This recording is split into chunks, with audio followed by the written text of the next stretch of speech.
சம்பந்தன் ஐயாவையும் மாவை ஐயாவையும் மேலே அனுப்பிவிட்டோம். பனோவையும் சுமந்திரனையும் வீட்டை அனுப்பிவிட்டோம். ஸ்ரீதரனையும் வீட்டை விட்டே அனுப்பிவிட்டோம்.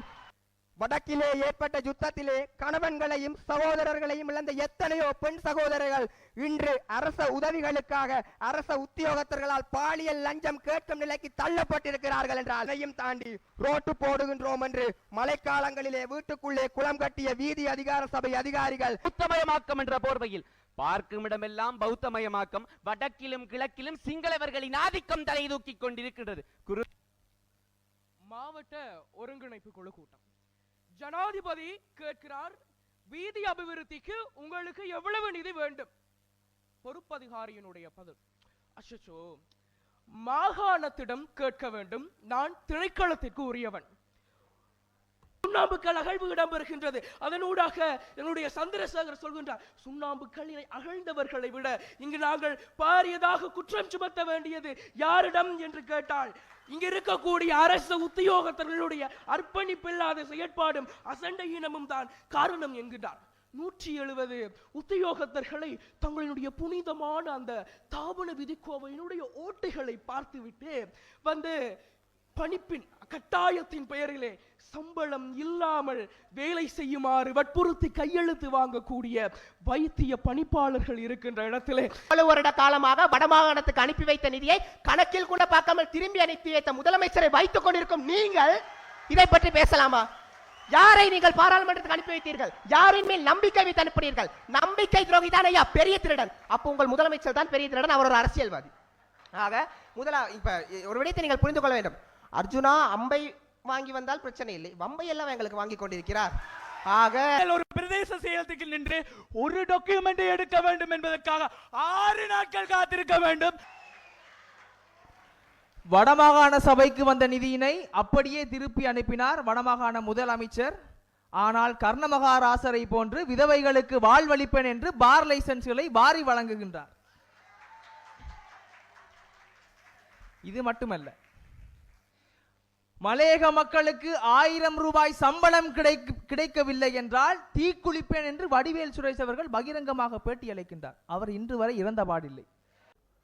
காலம் பல கடந்து விட்டன, கலங்கள் பல காய்ந்து விட்டன, உதவ வேண்டிய கரங்களோ ஒதுங்கி நின்று கைகொட்டுகிறது, உறுதியாய் நின்ற எம் கால்களோ ஊன்றுகோல் வேண்டி நிற்கிறது. இலவு காத்த கிளி போல் வெளிச்சம் தேடி நிற்கிறோம், எம் ஒற்றை விளக்கும் தொலைந்து விட்டது, இனி நாம் அதை எப்படி பெறுவது? சபைக்கு வந்தனங்கள். பெரு மதிப்பு மிக்கவர்களே, இன்றைய தலைப்பு ஈழமணி திருநாட்டில் தமிழ் மக்கள் எதிர்நோக்கும் அன்றாட இடர்களுக்கு பெரிதும் காரணமாக இருப்பவர்கள் அரச ஊழியர்களை காட்டிலும் அரசியல்வாதிகளே என்பதாகும். ஈழத் திருநாட்டில் தமிழ் சமூகம் பிரதேச ரீதியாக பிரிந்து காணப்படுகின்ற ஒரு சமூகம். இங்கு வாழ்கின்ற ஒவ்வொரு பிரதேச மக்களுக்கும் ஒவ்வொரு விதமான அன்றாட இடர் காணப்படுகின்றது.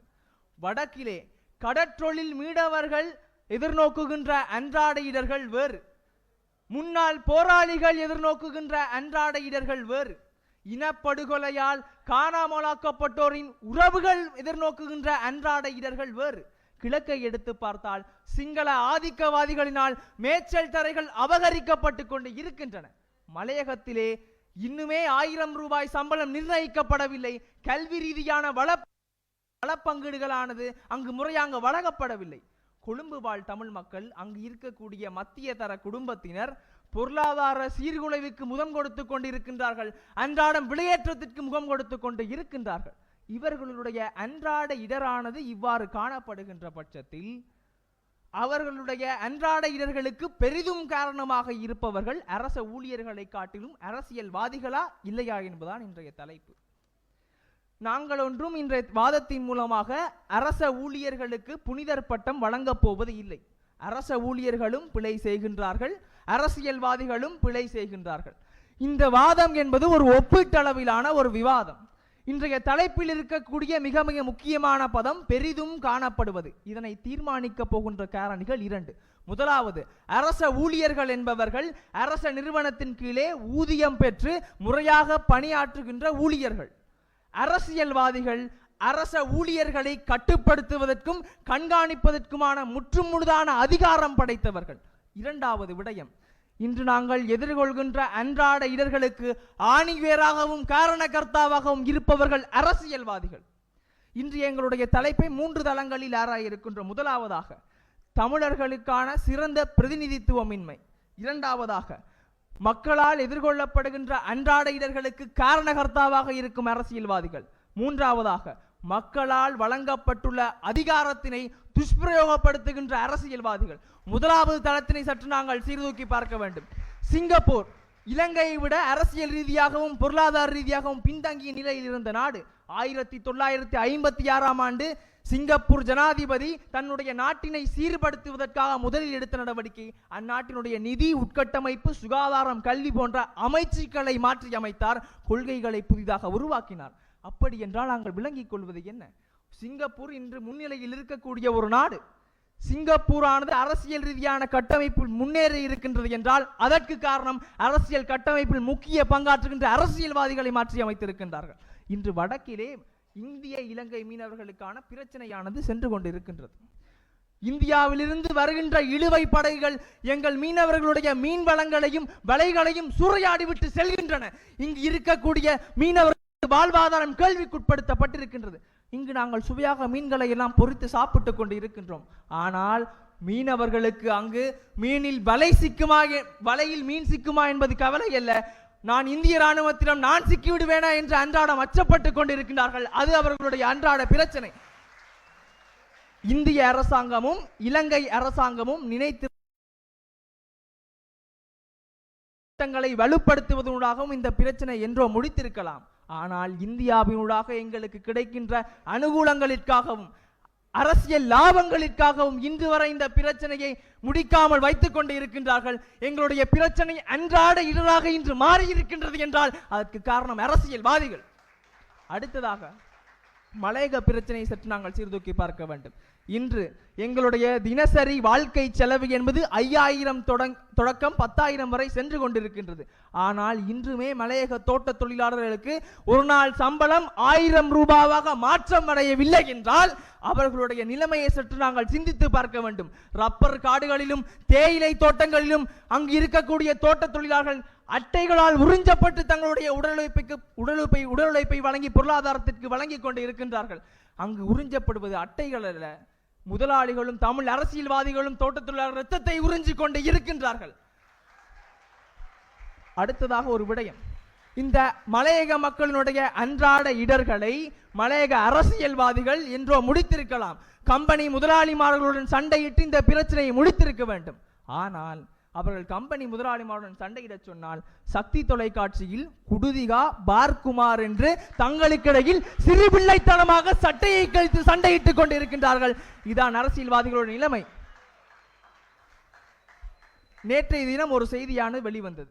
அதாவது அறகலை போராட்டத்தில் பொது சொத்துக்கள் நாசமாகிவிட்டது என அரசியல்வாதிகள் தங்களுடைய சொத்துக்களுக்காக 120 கோடி ரூபாய் அரசாங்கத்திடமிருந்து நட்டஈடாக பெற்றிருக்கின்றார்கள். இது அவர்களுடைய பட்டியல். தங்களுடைய சொத்துக்கள் அழிந்து விட்டது என்று 120 கோடி ரூபாய் சட்டையீடாக வாங்க தெரிந்த அவர்களுக்கு இன்றும் மலையக மக்கள் 10க்கு 10 லயக்குடியிருப்பில் வாழ்ந்து கொண்டிருக்கின்றார்கள். அவர்களுடைய லயக்குடியிருப்பை தனி வீடாக மாற்றுவதற்கு திராணி இல்லாமல் இருந்து கொண்டிருக்கின்றார்கள். அப்படி என்றால் உங்களுக்கு வந்தால் ரத்தம், எங்களுக்கு வந்தால் தக்காளி சட்னியா என்பதுதான் இன்றைய அரசியல்வாதிகளுடைய நிலைமை. ஆக இறுதியும் உறுதியுமாக கூறிக்கொள்வது இவ்வளவுதான். அரசியல்வாதிகள் பிரச்சனைகளை தீர்க்க வேண்டிய எங்களுடைய பிரதிநிதிகள் அவர்கள் பிரச்சனையை தீர்க்காமல் தங்களுடைய அரசியல் லாபத்திற்காகவும் தன்னுடைய வாக்கு வங்கிகளை நிறைத்துக் கொள்வதற்காகவும் எங்களுடைய அடிப்படை பிரச்சனையை அன்றாட இடர்களாக மாற்றி வைத்திருக்கின்றார்கள். ஆக ஈழமணி திருநாட்டில் தமிழ் மக்கள் எதிர்நோக்கும் அன்றாட இடர்களுக்கு முற்றுமுழுதாக பெரிதும் காரணமாக இருப்பவர்கள் அரசியல்வாதிகள் என்று கூறி நன்றிகள்.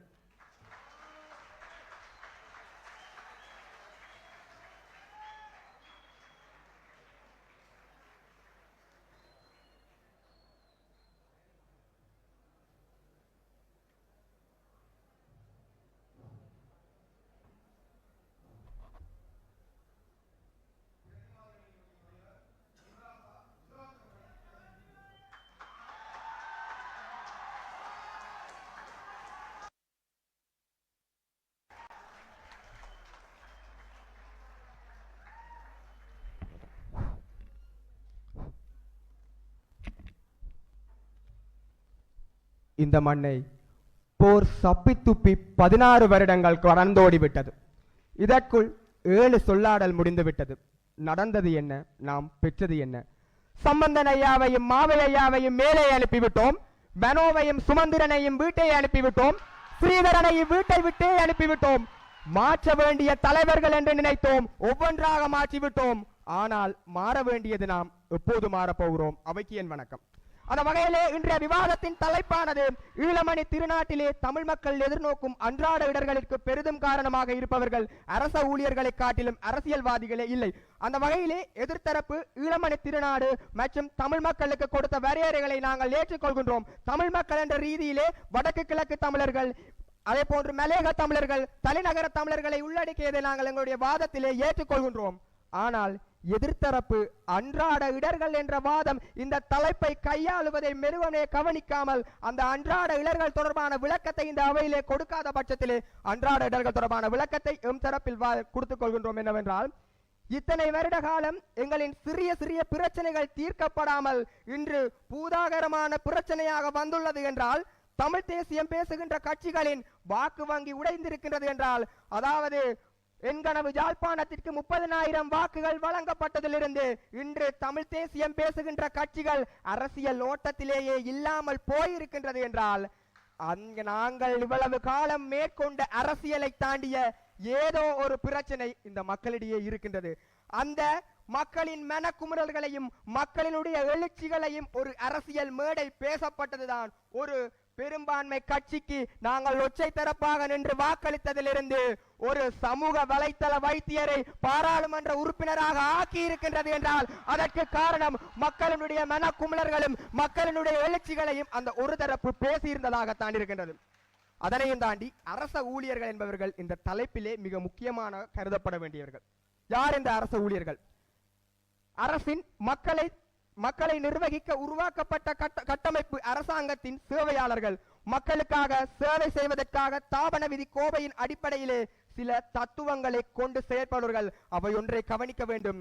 அரசு அதிகாரிகளுக்கு நாங்கள் அதிகாரங்களை வழங்கவில்லை, மக்களை கொண்டு நடத்துவதற்காக தத்துவங்களை மட்டுமே வழங்கி இருக்கின்றோம். தாபன விதிக்கோவையின் அத்தியாயம் 1 குறிப்பிடப்பட்ட உத்தியோக நியமனத்தின் சில பேரை தவிர மிகுதி அனைவரும் இங்கே அரச ஊழியர்களாக கருதப்படுகிறார்கள் என்பது எங்கள் தரப்பினுடைய விளக்கமாக இருக்கின்றது. அந்த வகையிலே எங்களுடைய வாதமானது 5 வியூகங்களின் அடிப்படையிலே கட்டமைக்கப்பட இருக்கின்றது. முதலாவது வியூகம், மக்களின் அன்றாட இடர்களும் அரசியல்வாதிகளுக்கு இடையிலான இடைவெளியும் அரச ஊழியர்களின் நெருக்கமும். இரண்டாவது வியூகம், அரசியல்வாதி எனும் கண்துடைப்புக்கு பின்னால் ஒளிந்திருக்கும் அரச உத்தியோகத்தர்கள் அவர்களின் கடமை தவறலும். மூன்றாவது வியூகம், அரசியல்வாதிகளின் 5 ஆண்டு கால வரையறுக்கப்பட்ட காலத்தவணையும் அரச ஊழியர்களின் சாகாவரமும். நான்காவது வியூகம், இனப்பிரச்சனை தீர்ந்தாலும் இந்த அன்றாட பிரச்சனை தீராது. ஐந்தாவது வியூகம், நாட்டின் சட்டவாக்கத்தினால் கொண்டு வரப்பட்ட திட்டங்கள் அரச ஊழியர்களால் தோல்வியடைந்த நிலை என்ற 5 வியூகங்களின் அடிப்படையிலே எங்களுடைய வாதமானது கட்டமைக்கப்பட இருக்கின்றது. அந்த வகையிலே அவையோரே நான் உங்களை பார்த்து சில கேள்விகளை கேட்கின்றேன். உங்களுடைய மனசாட்சியை தொட்டு அந்த கேள்விக்கு உங்களுக்குள் நீங்களே விடை சொல்லிக் கொள்ளுங்கள். ஒரு கிராம சேவையாளரின் கையெழுத்து இல்லாமல் வேலை வாய்ப்பை இழந்த எத்தனையோ பட்டதாரிகள் இங்கே கையொப்பம் விடாமல் சென்ற அந்த கிராம சேவையாளர் ஒரு அரச உத்தியோகத்தரா இல்லையா? இறப்பு சான்றிதழ் உரிய நேரத்தில் கிடைக்கப்படாமல் காப்பீட்டை தவறவிட்ட பெண் முதியவர்கள், காப்பீட்டை கொடுக்க தவறிய பொது சேவை உத்தியோகத்தர்கள் அரச உத்தியோகத்தர்களா இல்லையா? ஈபோசை ஏற்றாமல் போனதால் உரிய நேரத்திற்கு பரீட்சை எழுதாமல் முடியாமல் பரீட்சையோடு கனவையும் தவறவிட்ட மாணவர்கள் இங்கே அந்த ஈபோசா சாரதி அரச ஊழியர். வடக்கிலே ஏற்பட்ட யுத்தத்திலே கணவன்களையும் சகோதரர்களையும் இழந்த எத்தனையோ பெண் சகோதரர்கள் இன்று அரச உதவிகளுக்காக அரச உத்தியோகத்தர்களால் பாலியல் லஞ்சம் கேட்கும் நிலைக்கு தள்ளப்பட்டிருக்கிறார்கள் என்றால் இங்கே அது கேட்கப்பட்ட அந்த அரச உத்தியோகத்தர்களா இல்லையா? அதைவிட முக்கியமான விடயம், இன்று நான் அண்ணன்மார் பேசிக் கொண்டிருக்கும் பொழுது எங்களுடைய பேச்சுக்கு கைதட்டுவதற்கு கூட என் தங்கை வைஷாலியால் முடியாமல் ஏதோ ஒரு மூலையில் அவளை ஒடுக்கி வைத்திருக்கிறது என்றால் அந்த தவறை ஏற்படுத்தியது அரசியல்வாதிகளா அரச ஊழியர்களா? இறப்பதற்கு முன்னரே இறந்து விட்டார் என்று இறப்பை தீர்மானிக்கும் வைத்தியாட்சியர்கள் அரச உத்தியோகத்தர்களா இல்லை என்றால் அரசியல்வாதிகளா? எமக்காக போரிலே கைகளையும் கால்களையும் இழந்த முன்னாள் போராளிகள் அரச வாழ்வாதாரங்கள் இல்லாமல் வறுமையில் விட அந்த சமுத்தி உத்தியோகத்தர்கள் அரச ஊழியர்களா இல்லை என்றால் அரசியல்வாதிகளா? பாடசாலைக்கு வகுப்பறை கட்ட வேண்டும் என்று பணம் வாங்கி தங்கள் வீட்டினுடைய குளியரலையை கட்டிய அதிபர்கள் அரச உத்தியோகத்தர்களா இல்லை என்றால் அரசியல்வாதிகளா? அதனையும் தாண்டி ரோட்டு போடுகின்றோம் என்று மழைக்காலங்களிலே வீட்டுக்குள்ளே குளம் கட்டிய வீதி அதிகார சபை அதிகாரிகள் அரச உத்தியோகத்தர்களா இல்லை என்றால் அரசியல்வாதிகளா? சபையினரே, இந்த கேள்வி நாங்கள் வெறுமனவே மேடைக்காக சொல்கின்றது அல்ல. இந்த அவையில் இருக்கின்ற ஒவ்வொருவரும் இதனை நீங்கள் உணர்ந்திருப்பீர்கள். இது வெறுமனவே நாங்கள் கூறுகின்ற 10 பிரச்சனை இல்ல, உங்கள் பலதரப்பட்ட இடங்களில் இருக்கின்ற பல்லாயிரக்கணக்கான பிரச்சனை. நாங்கள் இத்தனை காலமும் எங்களுடைய அரசியலை தமிழ் தேசியத்துக்குள் மட்டும் முடக்கி இருந்து கொண்டிருந்ததால் மக்கள் அன்றாடம் எதிர்நோக்குகின்ற பிரச்சனைகளை நாங்கள் கவலை தவறி இருக்கின்றோம். யாரோ ஒரு அரசியல்வாதியை காலங்காலமாக குற்றம் சாட்டி எங்களை நாங்களே பரிசீலிப்பதற்கும் எங்களை நாங்களே மாற்றிக்கொள்வதற்கும் அந்த மாற்றம் ஒன்று எங்களிடமிருந்து வர வேண்டும் என்ற நிலையை ஏற்படுத்துவதற்கும் தவறி இருக்கின்றோம். இந்த அவை அந்த மாற்றத்தை ஏற்படுத்தும் என்பதற்காக எனது அப்பா அம்மா இல்லை என்ற சகோதரர்கள் எல்லாம் வேலை செய்து கொண்டிருந்தாலும் அவர்கள் எல்லாம் அரச உத்தியோகத்தர்களாக இருந்தாலும் எனது எதிர்கால கனவு கூட அரச உத்தியோகத்தராக பெற வேண்டும் என்றிருந்தாலும் அதனை நேர்மையாக இந்த சமூகத்திற்கு அந்த அரச உத்தியோகத்தர் கொடுக்க வேண்டும் என்பதற்காக இந்த சொல்லாடல் 2025 அவையில் யாழ்ப்பாணம் இந்து கல்லூரி பேசிக் கொண்டிருக்கின்றது கூறி விடைபெறுகிறேன். நன்றிகளாயிரம்.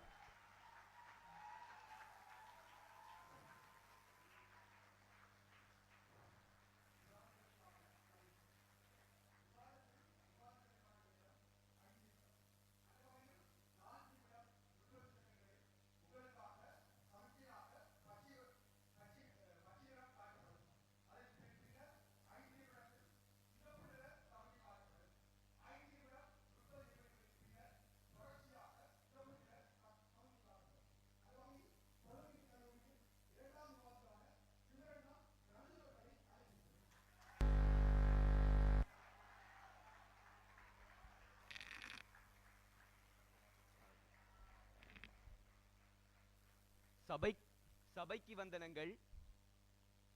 இன்று யாப்பை எடுத்து பார்த்து அரசு ஊழியர்களுக்கு அழகாக வரைவிலக்கணம் தெரிந்த எங்கள் எதிரணி அன்பு சகோதரர்களுக்கு கொஞ்சம் 200 பக்கம் முன்னுக்கு வந்திருந்தால் தெரிந்திருக்கும் அதில் யார் யார் வரையறுக்கப்பட்டிருக்கின்றார்கள் என்று கூறியிருந்தார்கள். சமுக்தி உத்தியோகத்தர்கள், வைத்தியர்கள், அதிபர்கள், கிராம சேவையாளர்கள் என்றெல்லாம். அவர்கள் எல்லாம் கண்காணிக்க வேண்டியது யார்? பகிரங்க சேவைகள் ஆணைக்குழு. போலீஸ் உத்தியோகத்தர் பற்றி கலைத்திருந்தார்கள்.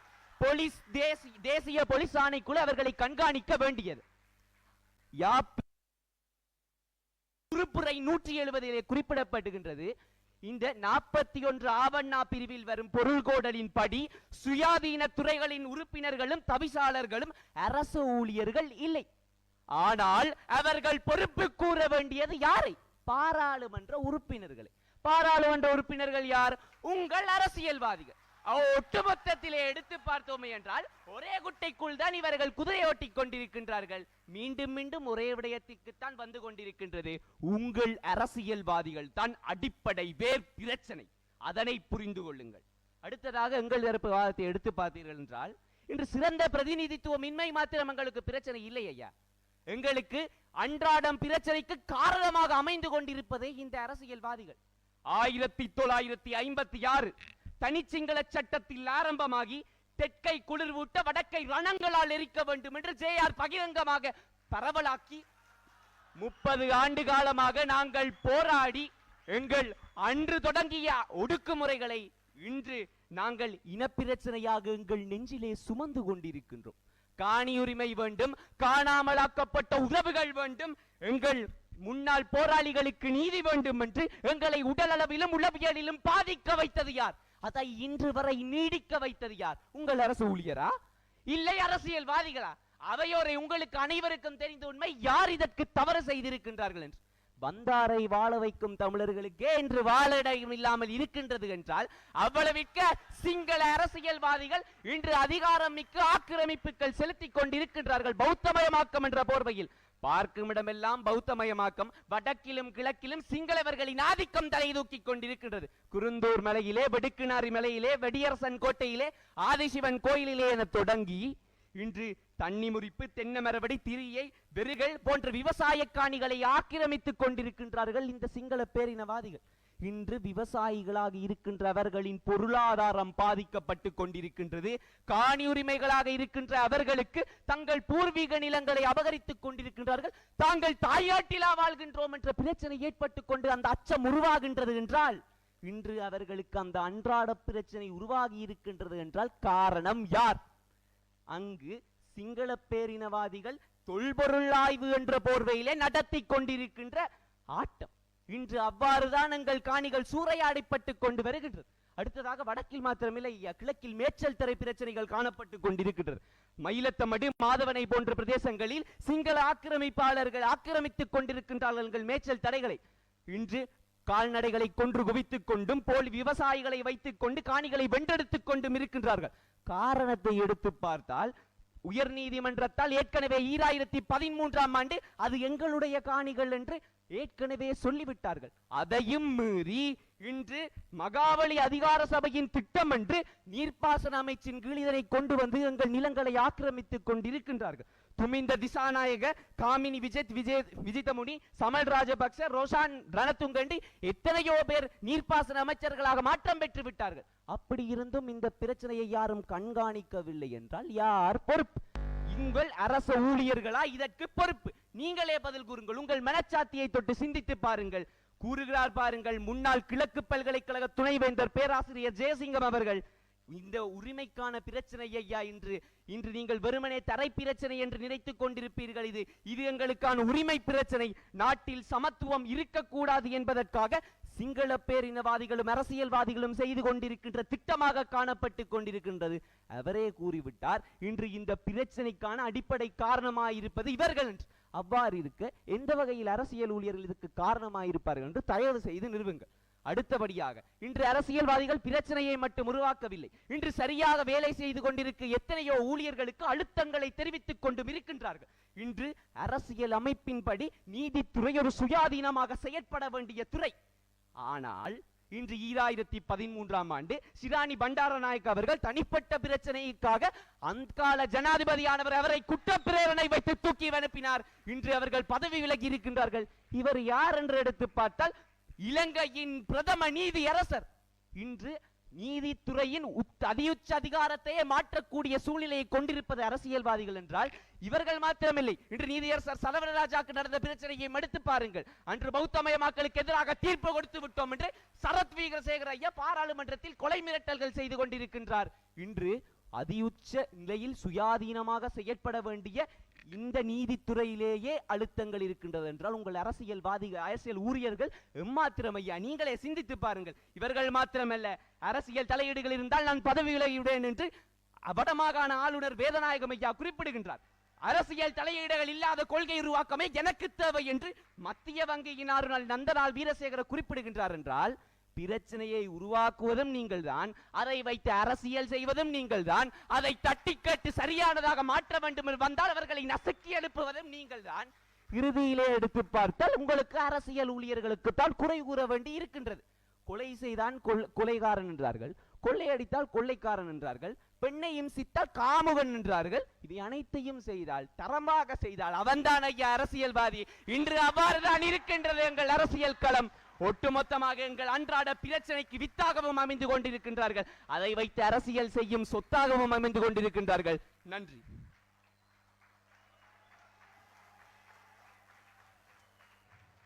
நன்றிகள். தொடர்ச்சியாக பிரதிவாதி அணியின் இரண்டாம் விவாதி இந்திரஜித் கார்த்திகன் அவர்களை அழைத்திருக்கின்றோம்.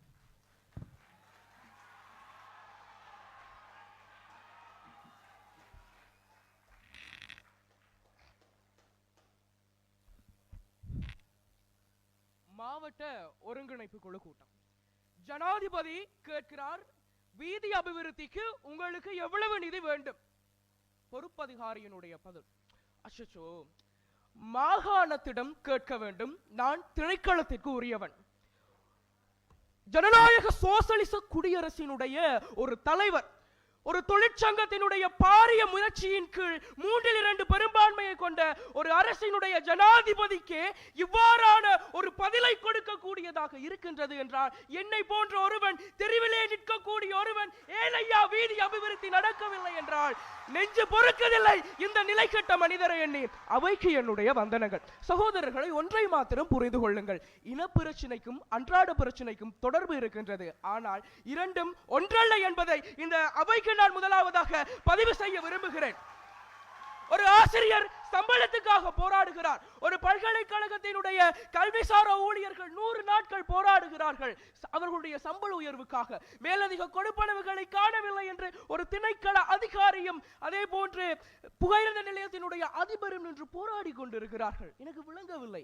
யாராவது ஒருவர் எங்களுடைய கல்வி திட்டம் மாற வேண்டும், 21ஆம் நூற்றாண்டுக்கு ஏற்ற பாடநெறிகள் பல்கலைக்கழகத்திலே இல்லை, நான் ஒரு வைத்தியனாக என்னுடைய நோயாளிக்கு செய்ய வேண்டிய சிகிச்சைகளுக்கான வசதிகளை காணவில்லை, ஒரு தொடருந்தானது நேரத்திற்கு செல்ல வேண்டும், பயணிகள் இடர்பாடுகளை சந்திக்கிறார்கள், அதிக தொடருந்துகளை உள்ளீடு செய்க என்று எவராது ஒருவர் ரோட்டுக்கோ அல்லது தெருவிலோ ரங்கி நின்று போராடுகிறார்களா என்று ஒரு கேள்விக்குறி இருக்கின்றது. அதற்கு எங்களிடம் பதிலே கிடையாது. இவ்வாறான சுயநலவாதிகளை பார்க்கின்ற பொழுது நெஞ்சு பொறுக்கதில்லை ஐயா இந்த நிலை கெட்ட மனிதரை எண்ணி. வேர்ல்ட் ஃபுட் புரோகிராம் என்கின்ற அமைப்பினூடாக வரப்பட்ட உணவுகளை ஒரு பச்சிளம் குழந்தைகளுக்காக கொடுங்கள் என்றார்கள். கேவலம் 5628 மெட்ரிக் டன் அந்த உணவு. பச்சிளம் குழந்தைகள் பசியால் வாடுகின்றன, பட்டினி கிடக்கின்றன.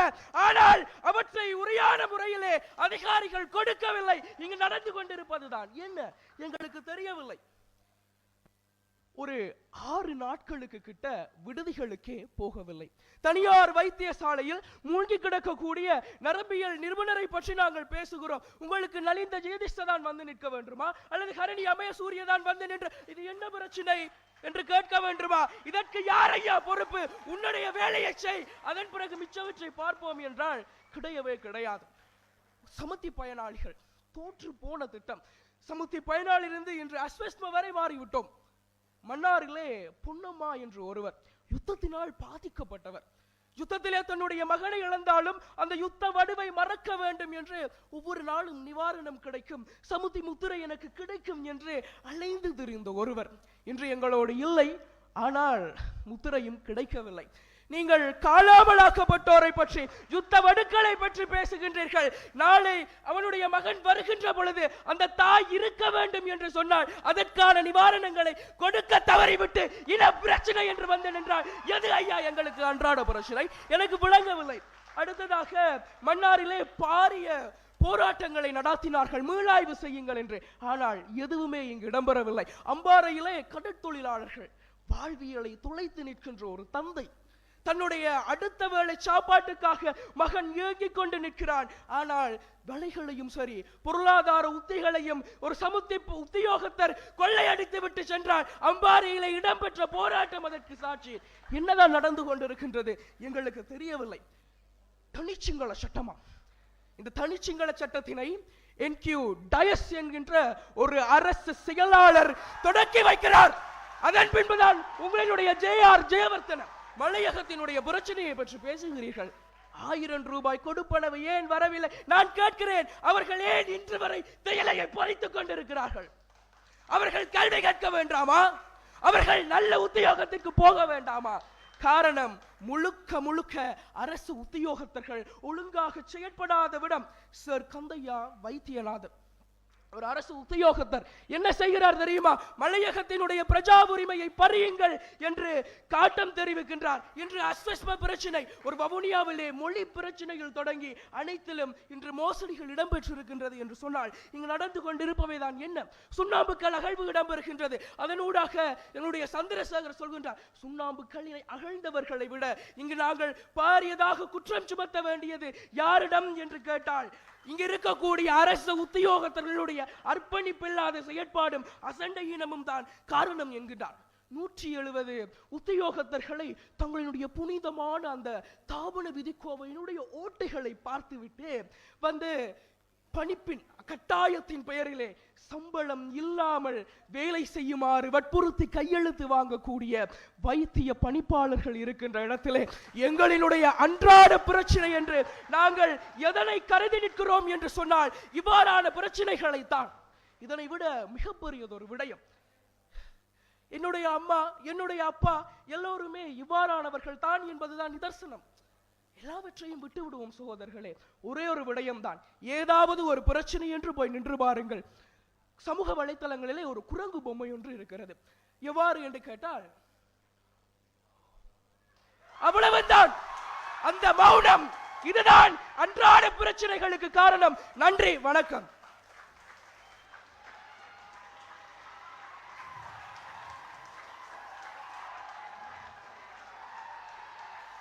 நன்றிகள். தொடர்ச்சியாக வாதி அணியினுடைய மூன்றாம் விவாதி பாலச்சந்திரன் கமிஷ்கர் தேவா அவர்களை அழைத்திருக்கின்றோம்.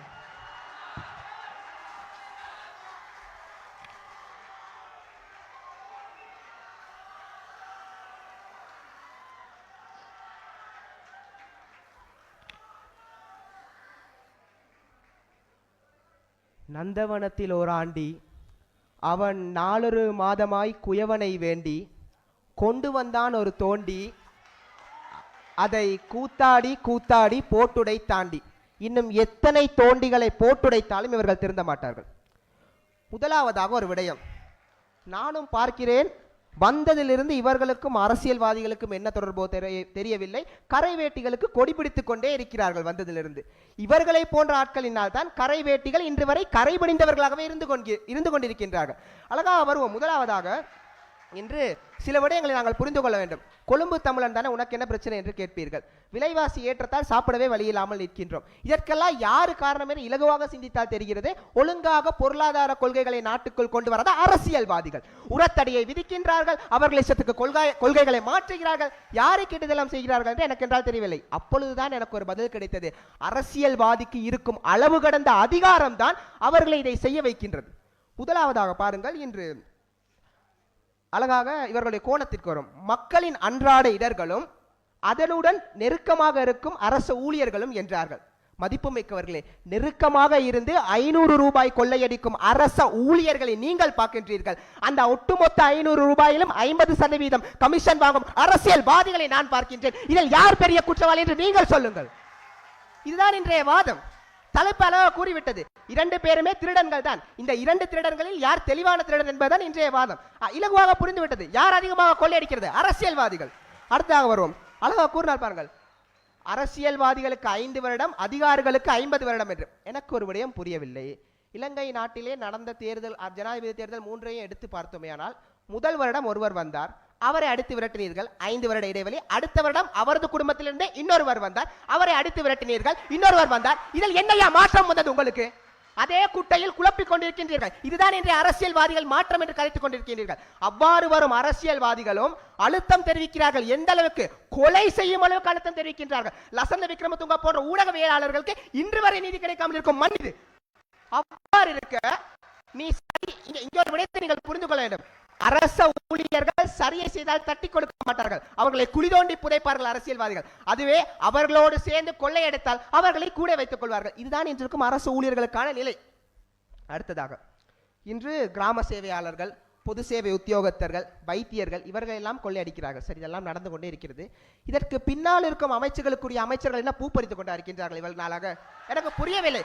உனக்கு பாதி ஒடுக்க தெரிகிறது, பட்ஜெட் மீட்டிங் போட தெரிகிறது, உனக்கு கீழே இருக்கும் அதிகாரிகளை கண்காணிக்க தெரியாதா? பிறகு எதற்கை அரசியல்வாதி என்று அவன் இருக்கின்றான்? அதையெல்லாம் இவர்கள் யோசிக்கவே இல்லை. அடுத்ததாக பாருங்கள், இந்த பொறுப்பு கூற வேண்டும் என்ற ஒரு விடயம் இருக்கிறது. அங்கதான் ஒரு விடயத்தை கூறினார்கள் பாருங்கள். அதாவது ஜனாதிபதி கேட்டாராம், உங்களுக்கு எவ்வளவு நிதி வேண்டும் என்று, எங்களுக்கு தெரியவில்லை என்று கூறிய அரசு ஊழியர்களை பற்றி கதைத்துக் கொண்டிருக்கின்றார்கள். இவ்வளவு வருட காலமாக வடமாகாணத்துக்கு அனுப்பி வைத்த நிதியை கணக்கில் கூட பார்க்காமல் திரும்பி அனுப்பி வைத்த முதலமைச்சரை வைத்துக் கொண்டிருக்கும் நீங்கள் இதை பற்றி பேசலாமா? யாரை நீங்கள் பாராளுமன்றத்துக்கு அனுப்பி வைத்தீர்கள்? யாரின் மேல் நம்பிக்கை வைத்து அனுப்பினீர்கள்? நம்பிக்கை துரோகி தான் ஐயா பெரிய திருடன். அப்போ உங்கள் முதலமைச்சர் தான் பெரிய திருடன், அவர் ஒரு அரசியல்வாதி. அடுத்ததாக பாருங்கள், இன்று சம்பள உயர்வு பற்றி கதை தெரிந்தார்கள். ஆக இவரே ஒரு விடயத்தை ஒத்துக்கொண்டார் பாருங்கள். ஆசிரியர்கள் போன்ற அரச ஊழியர்களே அன்றாடினர்களை எதிர்நோக்கி கொண்டிருக்கின்றார்கள். அரச ஊழியர்களுக்கும் அன்றாடினர்களை கொடுத்து, உங்களை என்னை போன்ற அப்பாவி மக்களுக்கும் அன்றாடினர்களை கொடுத்து வாழ்ந்து கொண்டிருப்பவன் யார்? அரசியல்வாதிகள். இதுதான் இன்றைய வாதம். அடுத்தது மலையக மக்கள் பற்றி கேட்டிருந்தோம். என்ன கேட்டோம்? இவ்வளவு காலம் ஏன் பிரச்சனையை தீர்க்கவில்லை என்று கேட்டோம். அழகா கேட்கிறோம், நீங்கள் ஏன் இன்னும் தேயிலை பிடுங்கிக் கொண்டிருக்கிறீர்கள் என்று. அழகா நன்றா இருக்கிறது. இது இவ்வளவு காலமாக தேயிலையை பொறுத்து நாட்டின் பொருளாதாரத்தின் முதுகெலும்பாக இவர்களை வைத்துக் கொண்டு இவர்களை பாவித்த பிறகு தூக்கி எறிவதற்காக பயன்படுத்திக் கொண்டிருக்கிறார்கள். இவர்களுக்கும் அரசியல்வாதிகளுக்கும் என்ன வித்தியாசம்? இதுதான் என்னுடைய கேள்வி. அடுத்தது இன்று என்னவென்றால், நாங்கள் 3 கேள்விகளை கேட்டிருந்தோம். அதாவது முதலாவதாக, இனப்படுகொலைக்கு காரணம் அரசியல்வாதிகள் தான் என்பது இந்த ஊரறிந்த உண்மை புதிதாக பிறந்த குழந்தைக்கு கூட தெரிஞ்சிருக்கும். கேட்டு பாருங்கள் வேணுமென்றால். ஆனால் இதற்கு இனப்படுகொலையால் நீங்கள் இன்னும் அன்றாடினர்களை எதிர்நோக்கி கொண்டுதான் இருக்கின்றீர்கள். இந்த அன்றாடினர்களுக்கு ஊழியர்கள் எவ்வாறு பொறுப்பு கூற முடியும் என்று கேட்டோம். பதில் இல்லை. இரண்டாவதாக, மேச்சத்தரை பிரச்சனைக்கு காரணம் அது ஒரு உரிமை சார் பிரச்சனை. இதை வைத்து அரசியல் செய்பவர்கள் அரசியல்வாதிகள். அவர்களுக்கு நாட்டில் சமத்துவம் நிலவக்கூடாது என்று கேட்டிருந்தோம். இதனை கூறியவர் முன்னாள் துணைவேந்தர் ஜெயசிங்கம் என்று கூறினோம். அதற்கு உங்களுடைய கருத்து என்று கேட்டோம். அதற்கும் பதில் இல்லை. சரி, 2 கேள்விக்கு பதில் இல்லை. இப்போது கேட்க போகும் கேள்விக்கும் பதில் இல்லை. அதையும் கேட்டுவிட்டு சென்று விடுகிறேன். ஹியூமன் ரைட்ஸ் வாட்ச் எனும் நிறுவனத்திலிருந்து துணை ஆசிய ஆலோசகர் கூறுகிறார் பாருங்கள், மீனாட்சி கங்குலி என்பவர். அதாவது இந்த மேய்ச்சல் தரை பிரச்சனை இருக்கிறது தானே, இந்த மேய்ச்சல் தரை பிரச்சனையிலே அரசியல்வாதிகள் இவ்வாறு செய்து கொண்டிருக்காங்க என்று கூறுகிறார். உள்நாட்டிலே பாதுகாப்பு பொறிமுறைகளை வைத்திருக்கிறார்களே இவர்கள் எதற்கதை வைத்திருக்கிறார்கள் தெரியுமா என்று கேட்டு கூறுகிறார் பாருங்கள். அப்பாவி மக்களை பயமுறுத்துவதற்கும் சிறுபான்மை இனத்தின் மீது குற்றச்சாட்டுகளை சுமத்துவதற்காக மாத்திரம்தான் வைத்திருக்கிறார்கள் என்று ஹியூமன் ரைட்ஸ் வாட்சின் துணை ஆசிய ஆலோசகர் கூறிவிட்டார். அவருடைய வாதத்தை எடுத்து பார்க்க போகின்றீர்களா, இவர்களுடைய வாதத்தை எடுத்து பார்க்க போகின்றீர்களா என்பதை நீங்களே முடிவு செய்து கொள்ளுங்கள். ஆக எங்களுடைய அரசியல்வாதிகளை போன்ற ஒரு சிறிய மீட்டலை எடுத்து வந்தோமே. ஆனால் முதலாவதாக, ஐநா சபையானது உங்கள் பிரச்சனையை தாருங்கள் என்று கேட்டதுக்கு 2 கடிதம் அனுப்பியவர்கள் நாங்கள். சர்வதேச விசாரணை முடிந்துவிட்டது என்று பரவலாக அறிவித்த அரசியல்வாதி வைத்திருப்பவர்கள் நாங்கள். இறுதியாகத்தான் வந்தார் விநாயக் மகாதேவ் என்பதை போல சமூக வலைத்தளங்களில் புதிதாக ஒருவன் முளைத்திருக்கிறான் பாருங்கள். அழகாக கூறுகிறார்கள். அதாவது நம்ம எம்பிக்கேல சிங்கள கியூவா என்று கேட்கிறார். அதாவது நீங்கள் பாராளுமன்ற உறுப்பினர் என்ற பதவியை எதற்கு பயன்படுத்துகிறீர்கள் என்றால் போலீசாரிடம் மாட்டாமல் தப்பித்துக் கொள்வதற்காக பயன்படுத்திக் கொண்டிருக்கிறீர்கள். இதுதான் இன்றைய அரசியல்வாதிகளின் நிலைமை. இதைத்தான் நான் கூறிக்கொண்டிருக்கின்றேன். ஆக இப்ப ஒரு விடயத்தை நீங்கள் புரிந்து கொள்ள வேண்டும். அர்ஜுனா அம்பை வாங்கி வந்தால் பிரச்சனை இல்லை, வம்பை எல்லாம் எங்களுக்கு வாங்கி கொண்டிருக்கிறார். ஆக செய்ய வழி இல்லை.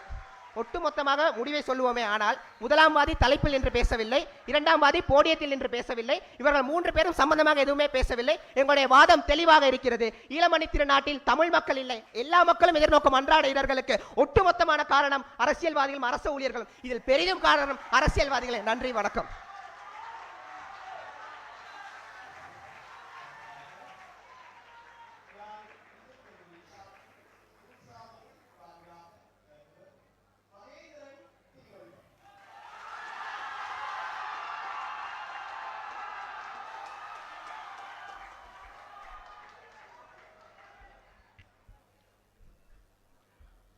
அரச அதிகாரிகளே, இழந்தவர்களுக்கும் இழப்பீடுகளுக்கும் உங்களிடம் கணக்கில்லை.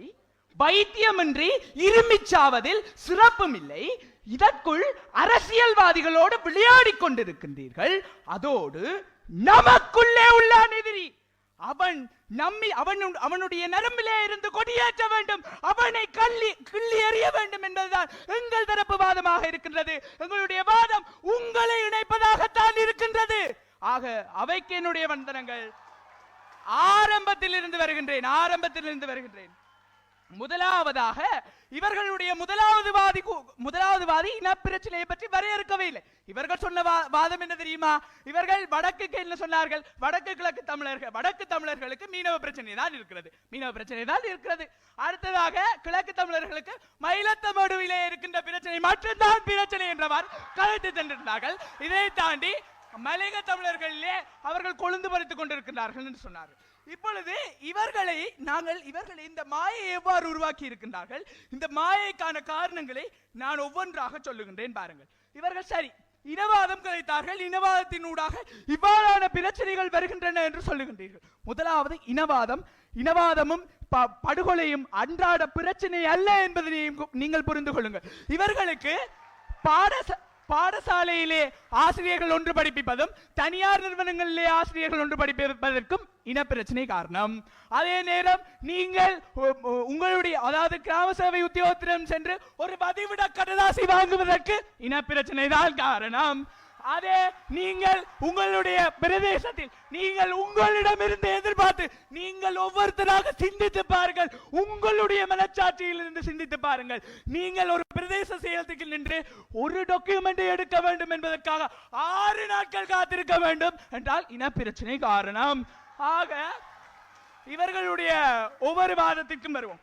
இவர்கள் 3 கேள்விகளை கேட்டதாக சொன்னீர்களே, ஆக நீங்கள் சொல்லுகின்றீர்கள் அரசியல் இனப்படுகொலை நடைபெற்று முடிந்து விட்டது.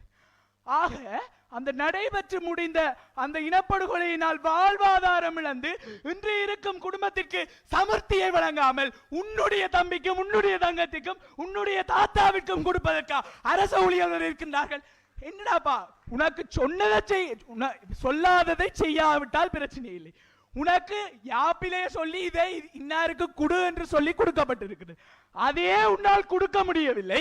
இதற்குள் சொல்லுவது மேலதிகாரி விட மாட்டான் இனப்பிரச்சனை. ஏனென்றால் இனப்பிரச்சனைக்குள்ளே தானே நாங்கள் வாழ்ந்து கொண்டிருக்கின்றோம்.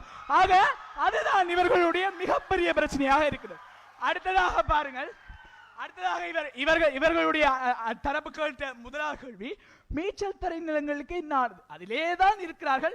சரி, அதற்கு பதில் கூறிவிடுவோம். மயிலத்தமடு மேய்ச்சல் தரைக்கு சுமந்திரன் ஸ்ரீநேசன் ஆகியோர் போராட்டங்கள் செய்திருக்கின்றார்கள்.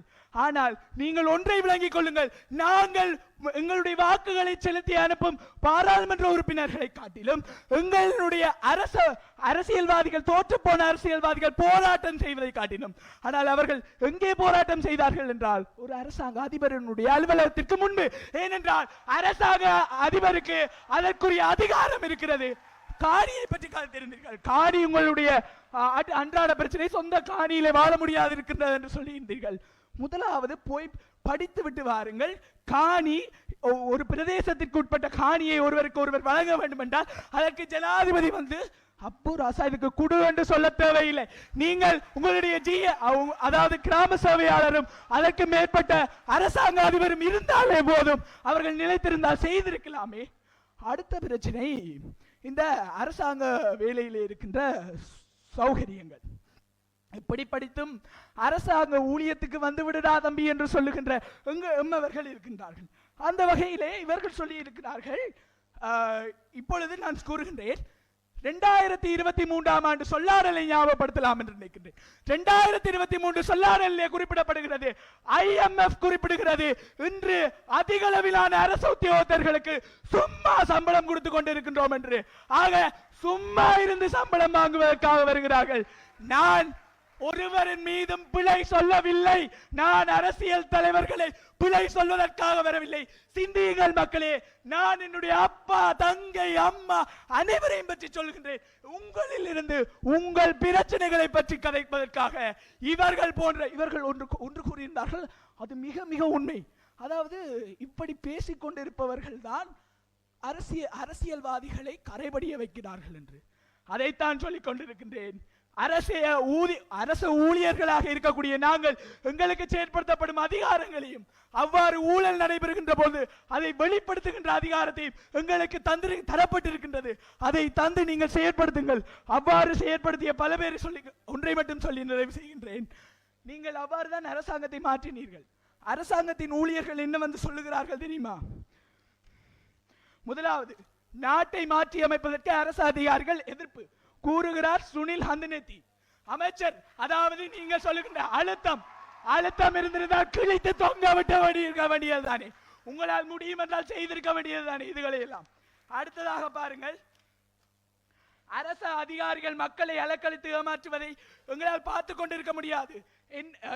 NPP MP-யாக இருக்கக்கூடிய ஆதம்பாவா இதனை விட இலங்கையினுடைய 2வது அதிகாரம் கொண்ட பிரதமர் சொல்லுகின்றார், சேவைக்கு வருபவர்கள் அழுது கொண்டு செல்கின்றார்கள் என்று ஊடக சந்திப்பிலே சொல்லுகின்றார்கள், சேவையாளர்கள் நேர்மையாக இருப்பதில்லை என்று. ஆக எனக்கு விளங்கவில்லை, காலங்காலமாக இருக்கின்ற இன பிரச்சனைகளுக்கு நாங்கள் இருக்கின்ற அன்றாட பிரச்சனைகளுக்கும் உங்களுடைய அன்றாட தேவைகளுக்கும் இனப்பிரச்சனை, அரசியல்வாதிகள் அவர்கள்தான் மேலே இருக்கிறார்கள், அவர்கள்தான் எங்களை தடுத்துக் கொண்டிருக்கின்றார்கள் என்ற பிம்பத்தில் இருந்து வெளியே வாருங்கள். அரச ஊழியர்களே, உங்களால் முடியும். நன்றி.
எனக்கு ஒன்று விளங்கிவிட்டது என்னவென்றால், எதிர்த்தரப்பு கொழும்பிலே பஸ் ஏறுவதற்கு முதல் யாரோ சொல்லி இருக்கிறார்கள், சொல்லாடல் மேடையில் அரசியல்வாதிகளை பற்றி என்ன பிரச்சனை என்றாலும் அரசியல்வாதிகளை பற்றி கழுவு, நடுவர்கள் மார்க்ஸ் போட்டு விடுவார்கள் என்று.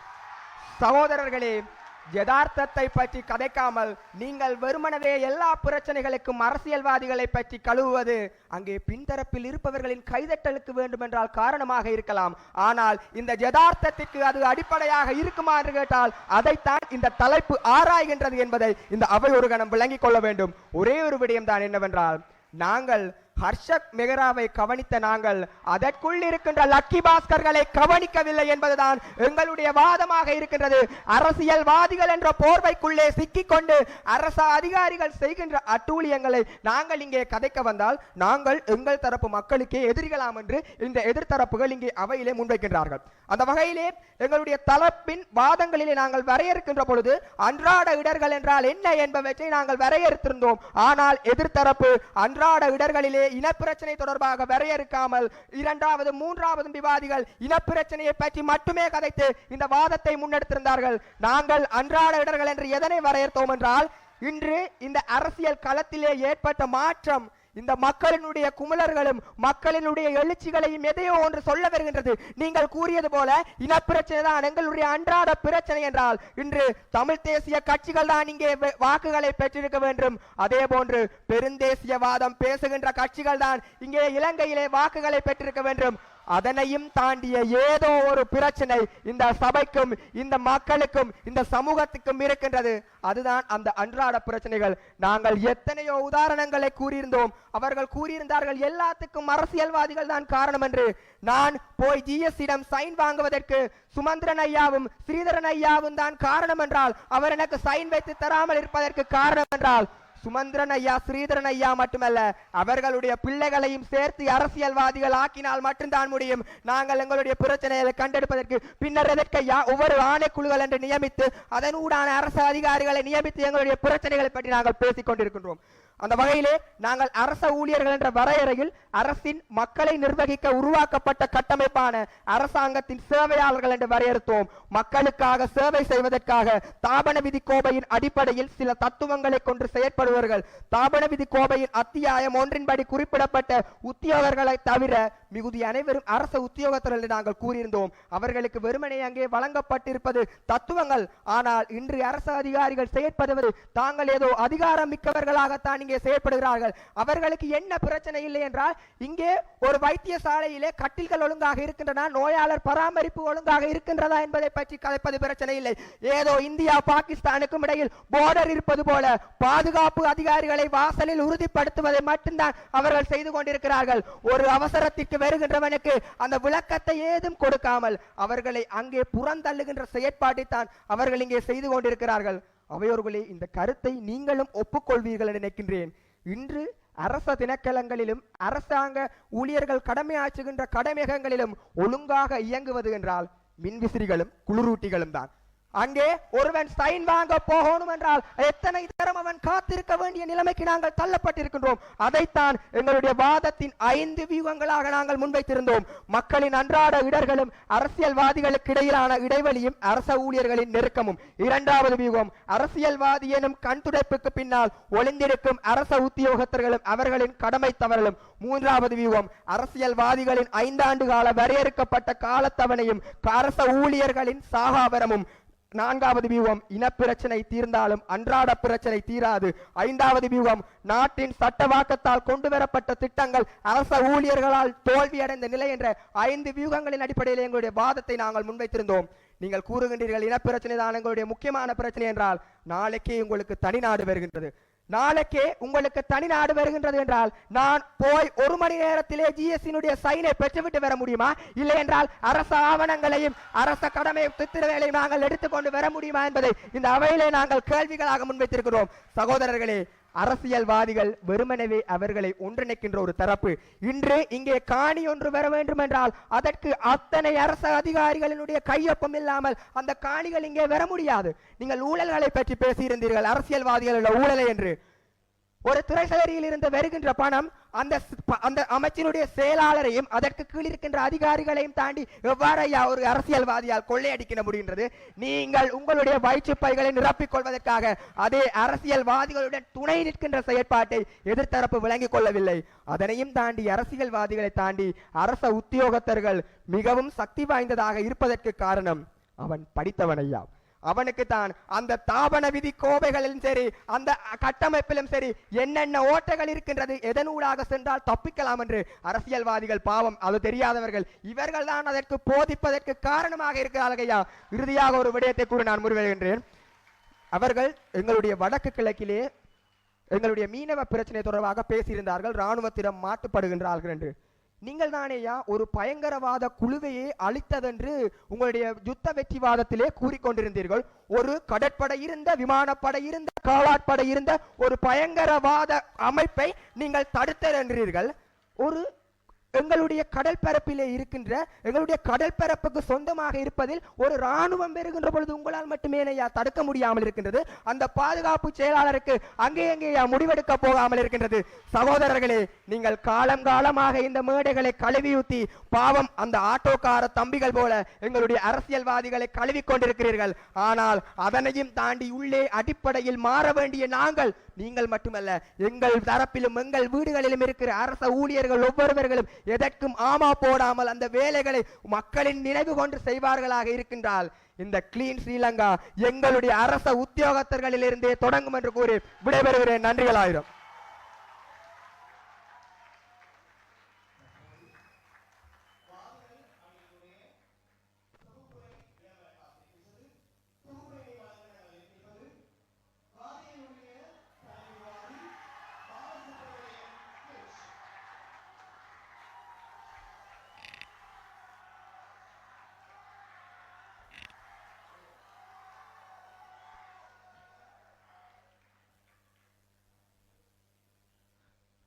தீபாவளிக்கு தீர்வு வரும் என்றார்கள்.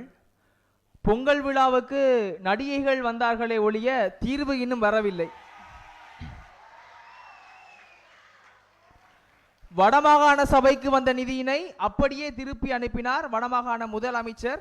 ஆனால் கர்ணமகாராசரை போன்று விதவைகளுக்கு வாழ்வளிப்பேன் என்று பார் லைசன்ஸ்களை வாரி வழங்குகின்றார்.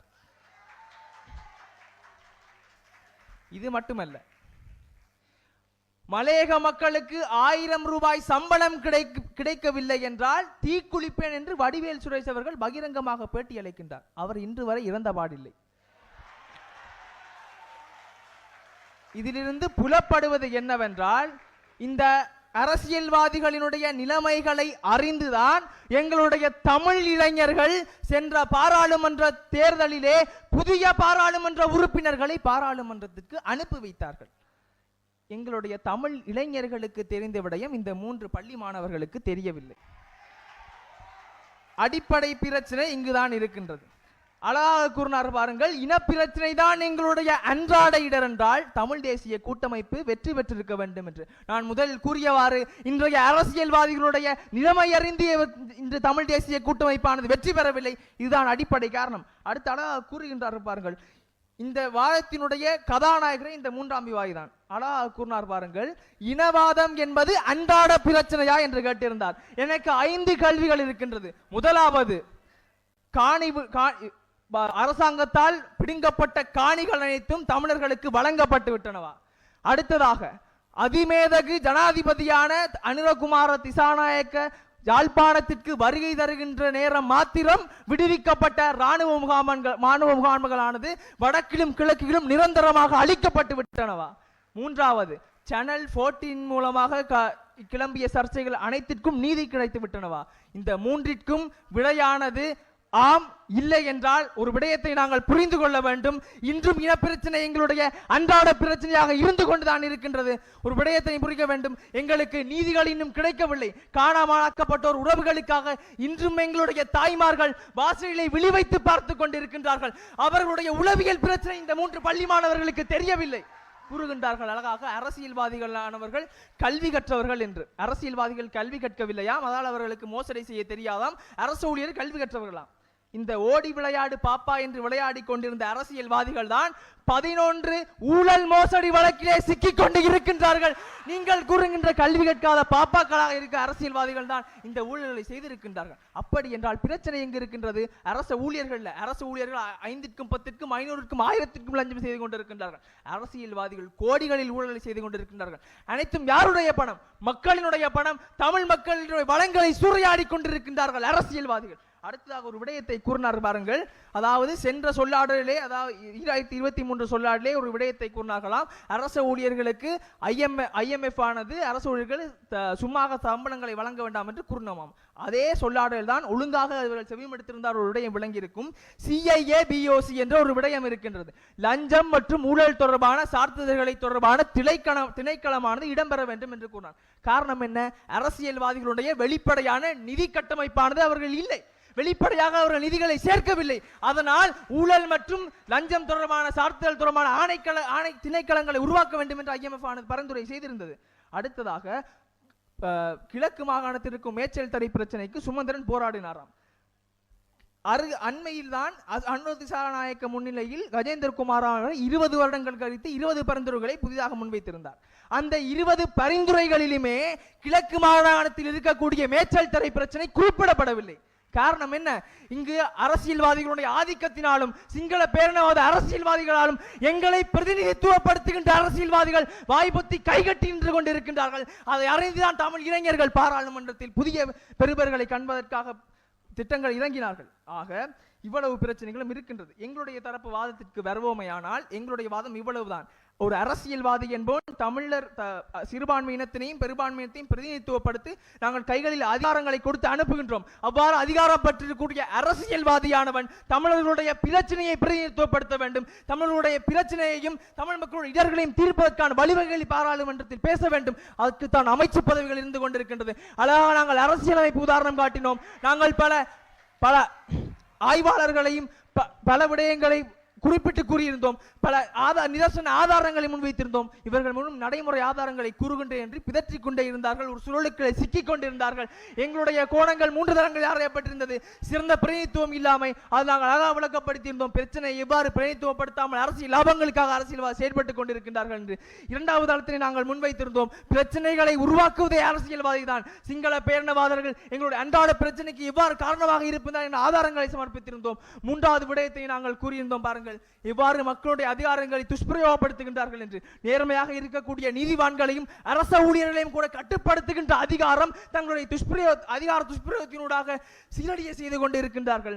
இதுதான் இன்றைய அரசியல்வாதிகளின் நிலைமை. எங்களுக்கு 13 வேண்டாம், சமஷ்டியும் வேண்டாம், தனி நாடும் வேண்டாம், 1000 ரூபாய் சம்பளமும் வேண்டாம். எங்களுக்கு 1 ரூபாய் சோறு போடுங்கள் ஐயா. எங்களுடைய பொருளாதாரத்தை நிமிர்த்தி காட்டுங்கள், அது மாத்திரம் போதும். இன்று கையில் அதிகாரத்தை வைத்துக் கொண்டு எங்களுடைய பேச்சில் அதிகாரமாக இருந்து கொண்டு இருக்கின்றார்கள். அது எங்களுக்கு வேண்டாம்.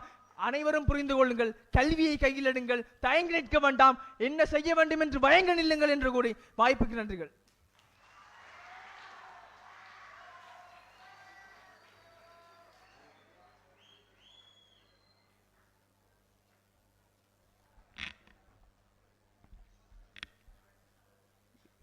தற்போது சொல்லாடல் 2025 விவாத சுற்று போட்டி இனிதே நிறைவுக்கு வருகின்றது. இந்த சொல்லாடல் 2025 ஆண்டுக்குரிய களத்தினுடைய நாயகர்களை தங்களுக்கென்று வழங்கப்பட்ட ஆசனங்களில் அமருமாறு கேட்டுக்கொள்ளப்படுகின்றார்கள். சிறந்த விவாதியாக தெரிவு செய்கிறார். சில இடங்களிலே ஒரு அணி வென்றால் தோற்கிற அணிக்கு அந்த சிறந்த விவாதியை கொடுத்து விடுவோம், சமாளித்து விடுவோம். இந்த சமாளிப்புகள் எல்லாம் இங்கு கிடையாது. யார் உண்மையில் சிறந்த விவாதியோ இந்த மன்றிலே அவரை தெரிவு செய்வதற்கான சரியான புள்ளித்திட்டம் வழங்கப்பட்டிருக்கிறது. அதன்படி தெரிவு செய்யப்பட்டிருக்கிறார் இந்து கல்லூரி கொழும்பினுடைய 3வது பேச்சாளர் கவிஷ்கர் தேவா அவர்கள். 4-3 என்கிற அடிப்படையிலே அந்த அணி வெற்றி பெற்றதாக மாறுகிறது. அந்த அணி இந்து கல்லூரி, யாழ்ப்பாணம் இந்து கல்லூரி. மீண்டும் தொடர்ச்சியாக 2வது முறையாக இந்த வெற்றி கிண்ணத்தை யாழ்ப்பாணம் இந்து கல்லூரி சுவீகரித்திருக்கிறார்கள்.